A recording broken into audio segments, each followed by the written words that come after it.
Hello दोस्तों, कैसे हो आप सब। आई होप कि आप सब खैरियत से होंगे। तो आज हम पढ़ने वाले हैं वेक्टर कैलकुलस। इस वीडियो में हम शुरुआत करने वाले हैं वेक्टर कैलकुलस की। पहले हम सीखेंगे कि जो vector calculus actually vector calculus होता क्या है। अब तक हमने देखा कि वेक्टर्स में हमने बहुत सारे ऑपरेशंस किए हैं, जैसे कि वेक्टर एडिशन हमने सीखा वेक्टर सब्ट्रैक्शन, हमने सीखा cross product of vectors that is A cross B, हमने सीखा dot product of vectors that's A dot B, और हमने वेक्टर ट्रिपल प्रोडक्ट भी देखा, वेक्टर स्केलर ट्रिपल प्रोडक्ट भी देखा। नाउ जब हम इन्हीं वेक्टर्स को एक ऑपरेशन जिसको हम कैलकुलस कहते हैं, जब हम इस पर ये ऑपरेशन इस्तेमाल करते हैं, कि ये ऑपरेटर्स इस्तेमाल करते हैं, जिसमें हमारा पर्टिकुलरली हमारी डिफरेंशिएशन आती है, डिफरेंशिएशन, और हमारी इंटीग्रेशन आती है, एंड इंटीग्रेशन। तो उस वक्त हम उसको कहेंगे कि ये जो वेक्टर्स का ब्रांच है ये वेक्टर कैलकुलस है, क्योंकि हम अब इन वेक्टर्स पर कौन से ऑपरेशन इस्तेमाल कर रहे हैं, differentiation and integration, that means calculus के operations. Now let me explain you first why we need this operation on this vectors. हमें इस कैलकुलस की ज़रूरत क्यों पड़ रही है इन वेक्टर्स में। तो इसके लिए मैं आपको पहले समझाता हूँ। अब तक हमने देखा कि अगर हमारे पास कोई वेक्टर, दो वेक्टर हैं, एक बॉडी है हमारे पास, इस पर हमने ये हमारा एक वेक्टर है, सपोज फोर्स, और दूसरी डायरेक्शन में हमने इस पर ये वेक्टर अप्लाई किया। तो हमने देखा जो वहाँ पे जो रिजल्टेंट जो डायरेक्शन होगी इस बॉडी की, जिस पर ये फोर्स एट ए टाइम हमने इस्तेमाल किए, जो इस पर जो रिजल्टेंट जो डायरेक्शन होगी इसकी, और जो रिजल्टेंट मैग्नीट्यूड होगा, वो एक्चुअली हमें कौन सॉल्व करके देता है, that is vector addition, that is triangular law of vector addition. Triangular law of vector addition हमें क्या कहता है कि आप इस वेक्टर को ले आओ, और इसके साथ इसको इसका जो टेल है इसके हेड पर आप रखो। तो वहाँ पे आप इसका तीसरा साइड यहाँ पे आप लगा सकते हो, this our resultant, suppose this our vector A, this our vector b, and this our resultant r is equal to a vector plus b। अब इसी से हम क्या कर रहे थे, यहाँ पे हम इसका मैग्नीट्यूड निकाल रहे थे, ए स्क्वायर बी स्क्वायर, ऑलराइट। पर यहाँ पे क्या हो रहा है कि अब हमारी जो कंडीशन है अब यहाँ पे डिफरेंट है। यहाँ पे हमें एक रिजल्टेंट डायरेक्शन मिल रही थी, एक रिजल्टेंट मैग्नीट्यूड मिल रहा था, जब हमने दो वेक्टर्स साइमल्टेनियसली किस पर एक बॉडी पर इस्तेमाल किए। नाउ अगर मैं आपसे कहूँ कि अब आपके पास सपोज कोई वेक्टर है, सपोज आपके पास कोई फिजिकल क्वांटिटी है, if a physical quantity, this is important to remember. Suppose कोई हमारे पास एक फिजिकल क्वांटिटी है, स्केलर और वेक्टर,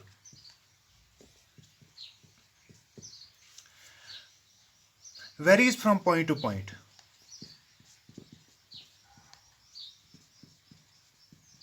पॉइंट टू पॉइंट। चलो इसको पहले समझते हैं, ये क्या, इसका मतलब क्या है। अब हमारे पास कोई वेक्टर क्वांटिटी है या स्केलर क्वांटिटी है। पहले मैं आपको यहाँ पे एक वेक्टर क्वांटिटी से यहाँ पे इसको एक्सप्लेन करता हूँ। सपोज हमारे पास एक वाटर फ्लो हो रहा है, सपोज ये इस डायरेक्शन में फ्लो हो रहा है। आपने देखा होगा कि ये जो वाटर फ्लो हो रहा है कि इसकी जो सपोज मानो ये हमारे पास एक फिजिकल क्वांटिटी है, इसमें जो इसकी वेलोसिटी है इस वाटर की, दैट्स फिजिकल क्वांटिटी। अब मान लो कि हमने इसमें इसके बीच में एक ओब्स्टिकल रखा, कोई इसके बीच में एक ओब्स्टिकल रखा जो इस वाटर की, इस डायरेक्शन में जो वाटर चल रहा है इसकी स्पीड पर असर पड़ेगा, that means it is obvious इसकी डायरेक्शन पर असर पड़ेगा, ऑलराइट।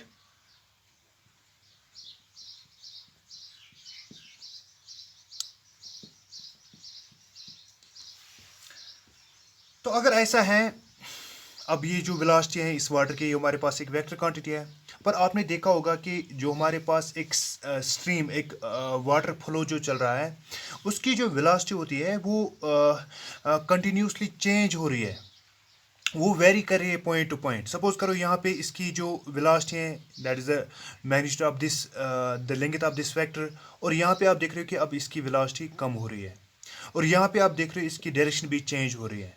और आप फिर इसके आगे देखो कि अब आपको नई इसकी मैग्नीट्यूड वेलोसिटी की मैग्नीट्यूड मिलेगी। तो वेक्टर तो है ये हमारे पास जो वेलोसिटी है इस लिक्विड की, ये तो इट्स वैसे कि ये तो वेक्टर है, पर इसकी जो डायरेक्शन, इसकी जो मैग्नीट्यूड, ये कंटिन्यूसली चेंज हो रहा है। अब इस कंटिन्यूसली चेंज को हम कैसे एक्सप्लेन करें? अब किस तरीके से इसको हम एक कसम हम इसको कैसे शो करेंगे मैथमेटिकली? तो इसलिए हमें फिर ज़रूरत पड़ी किसकी? वेक्टर कैलकुलस की। ये अब यही चेंज हमें दिखा शो कर रहा है वेक्टर्स में कौन सी चेंज आ रही है, किस तरीके की चेंज आ रही है। क्योंकि हमें पता है वेक्टर्स कैलकुलस में हम जनरली चेंज पढ़ते हैं, स्मॉल चेंज, हम फिर वही स्मॉल चेंज सम अप करते हैं तो इंटीग्रेशन बनती है। तो उसी में जब हम अप्रोच करते हैं delta x approach to zero, तो वो हमारी इंस्टेंट रेट ऑफ चेंज मिलते हैं। तो यही जो वेरिएशन हमें आ रही है, varies from point to point, तो इसको अंडरस्टैंड करने के लिए दैट्स वाई कि हमें किसकी ज़रूरत पड़ती है? एक कैलकुलस की। Now I will complete this definition. तो यहाँ पे मैं लिखा हूँ, if a physical quantity that is scalar और vector varies from point to point in a space, alright, it can be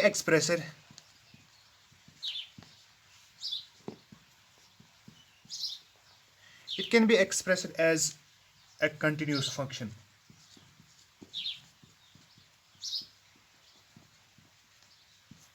इसको हम एक्सप्रेस कर सकते हैं as a continuous function.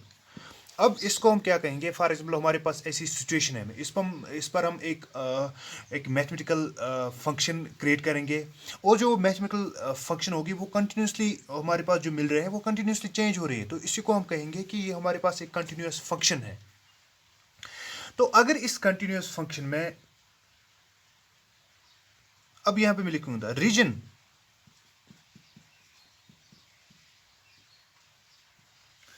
the region in which this function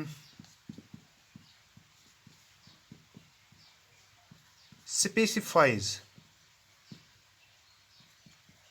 the physical quantity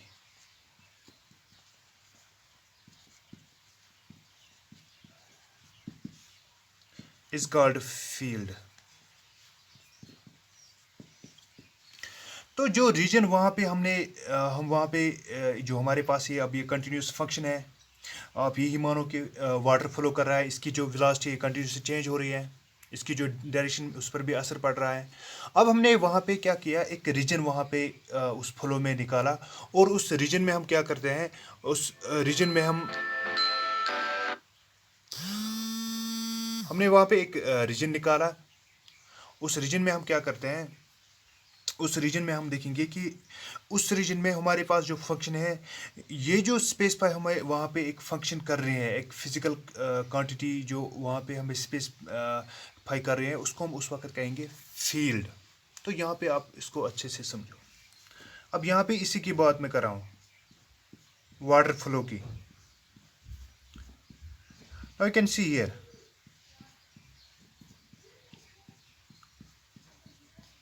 suppose मैंने यहाँ पे एक ओब्स्टिकल रखा है, तो इससे हमारे जो वाटर फ्लो में इसकी वेलोसिटी एक तो डिक्रीज होगी जोवेस, और इसकी जो वेक्टर्स है यहाँ पे उन पर भी असर पड़ेगा, ठीक है, क्योंकि डायरेक्शन चेंज होगी।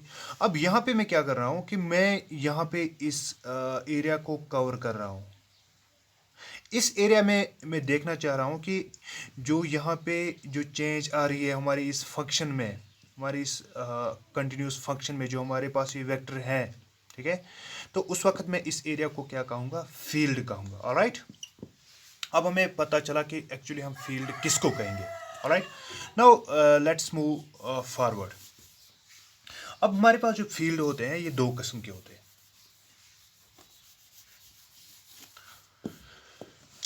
जो हमारे पास फील्ड होते हैं दो किस्म के होते हैं। तो यहाँ पे मैं लिखूंगा फील्ड की डेफिनेशन आपने लिखी होगी। इसके दो किस्म हैं, that is scalar and vector field.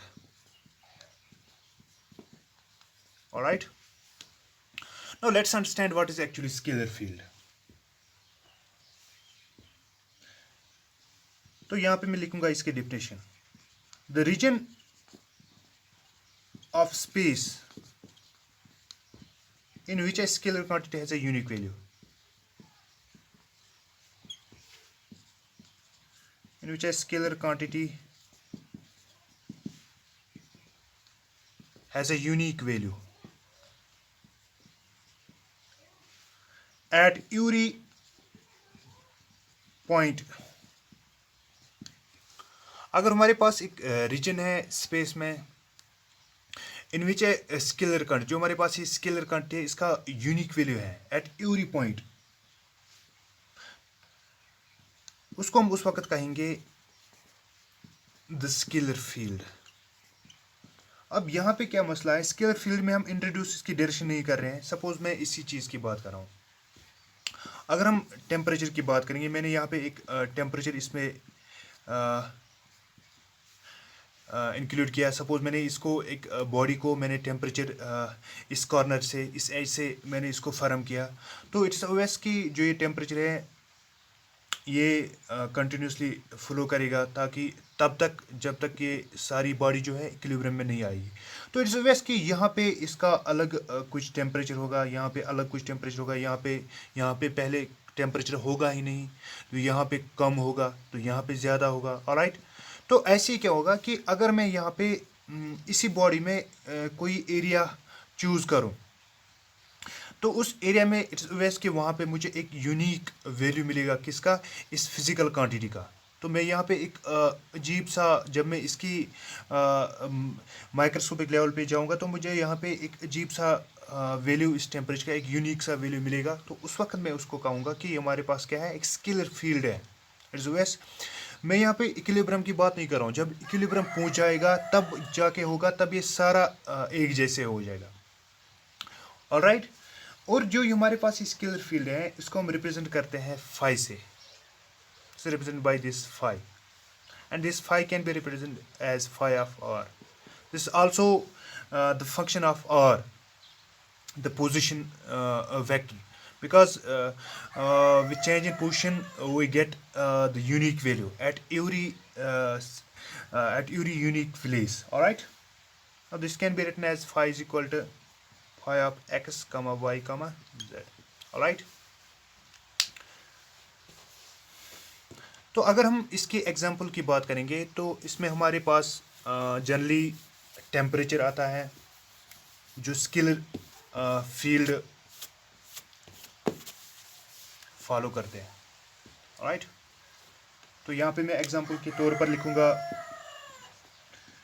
Distribution of temperature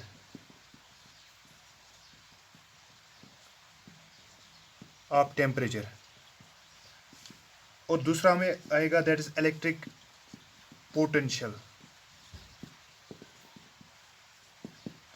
और ऐसी हमारे पास डेंसिटी जो है एटसेट्रा। ऑलराइट, अब बात करते हैं वेक्टर फील्ड की। इसको आपने लिखा, I will drop this. Now let's talk this vector field. अब वेक्टर फील्ड में क्या है, ये भी हमारे पास the region in space in which a vector quantity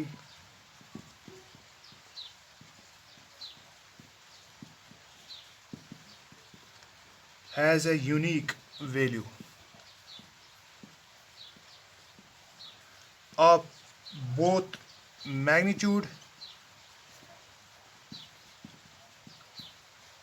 as well as direction.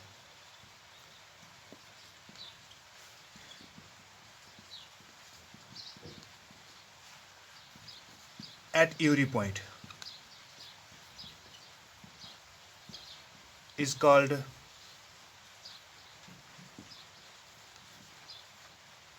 the vector field. All right, अब इसको कैसे समझते हैं, ये इसकी डिफिनेशन है। तो इसका मतलब क्या है कि सपोज हमारे पास, अब मैं बात करता हूँ ये वाटर फ्लो की, हमारी इस वाटर की वेलोसिटी। आप देखोगे कि एट एवरी पॉइंट इसकी जो वाटर की जो वेलोसिटी होगी वो डिफरेंट होगी। एक कॉर्नर से आप उसकी अलग वेलोसिटी देखोगे, दूसरे कॉर्नर से आप इसको थोड़े धीमे से चलते हुए देखोगे, एक तरफ से आप इसको तेज़ चलते हुए दिखे। बीच में कई जगह पे हमारे पास कोई ऑब्स्टिकल आया तो वहाँ पे आप उसकी जो डायरेक्शन है चेंज होती हुई देखोगे, तो वहाँ पे जो इसकी वेलोसिटी है वो भी चेंज होती हुई देखोगे। इट्स वेस कि ये कंटिन्यूसली इसकी जो डायरेक्शन है ये कंटिन्यूसली चेंज हो रही है, और इसकी जो मैग्नीट्यूड है इट्स वेस कि वो भी चेंज होता है। तो अगर ऐसा है, अगर हम वहाँ पे एक पर्टिकुलर एक यूनिक पॉइंट, सपोज मैंने यहाँ पे इसको चूज़ किया, तो इट्स वेस कि इस फील्ड में, इस वेक्टर फील्ड में जो मुझे यहाँ पे इसकी डायरेक्शन, इसकी यूनिक डायरेक्शन मिल रही है और इसकी यूनिक मैग्नीट्यूड मिल रहा है, unique direction and unique magnitude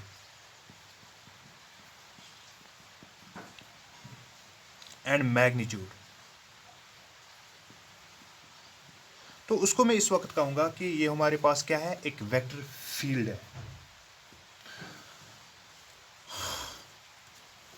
alright, तो इसको अंडरस्टैंड करते हैं। Let me rub this first. तो उसके लिए मैं यहाँ पे अगर मैं इसकी एग्जांपल आपको दूंगा, तो पहले मैं आपको इसको हम रिप्रेजेंट करते हैं। दैट इज़ फॉर एग्जाम्पल हमारे पास वेक्टर ए है, this is our vector field and this is also the function of this position vector r. Alright, now we can write this in this way, vector A is equal to its A x comma y comma z. Alright, अगर हम इसकी example की बात करेंगे तो इसकी example पहले हमारे पास आती है electric field intensity. Field intensity, alright, magnetic field intensity भी दूसरी जो है, that is magnetic field intensity. Alright, हमारे पास जो ग्रेविटेशनल फोर्स है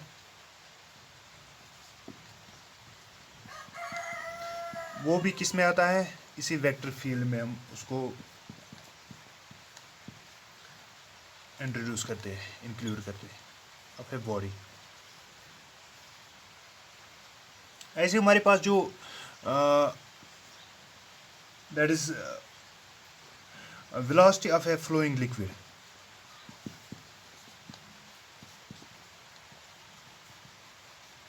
वो भी किस में आता है, वो भी इसी में हमारे वेक्टर फील्ड में आता है। तो अगर हम इसको देखेंगे, अगर हम यहाँ पे एक इलेक्ट्रिक फील्ड की बात करेंगे, हमें पता है कि जो हमारे पास इलेक्ट्रिक फील्ड होता है, this actually electric field lines. Suppose हमारे पास charge, this suppose our negative charge and this our positive charge, so वैसे these field lines will go in this way. All right,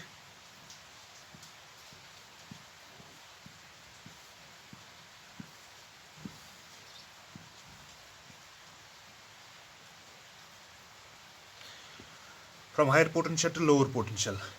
Now this is our field line and this at each point of the field line, जहाँ पे आप इसके किसी जगह पे tangent डालोगे इस फील्ड लाइन पर, तो वहाँ पे आपको क्या मिलेगी, the direction of this vector field. यहाँ पे हमने इसको टेंजेंट डाला, यहाँ पे हमने इसको टेंजेंट डाला, यहाँ पे हमने इसको टेंजेंट डाला, तो आपने देखा होगा यहाँ पे कि जहाँ जहाँ पे हमने इस वेक्टर इस फील्ड पर जो हमारे पास एक इलेक्ट्रिक फील्ड है, जहाँ जहाँ पे इसकी फील्ड लाइन पे हमने जो टेंजेंट डाला है, उसने हमें शो की direction, the direction of vector field. तो आप यहाँ पे देख सकते हो कि हर एक पॉइंट पे, every point we see there is a unique direction of this vector quantity. Alright, this is all about this vector calculus. और इसमें हमने देखा कि जो हमारे पास स्केलर फील्ड क्या होता है, वेक्टर फील्ड क्या होता है। तो अब हम जो हमारे पास अगला लेक्चर जो हम इस पर देंगे, that is on the that is differentiation of vectors, how we can differentiate vectors, how we can use calculus on these vectors. All right, thank you for watching, thank you so much.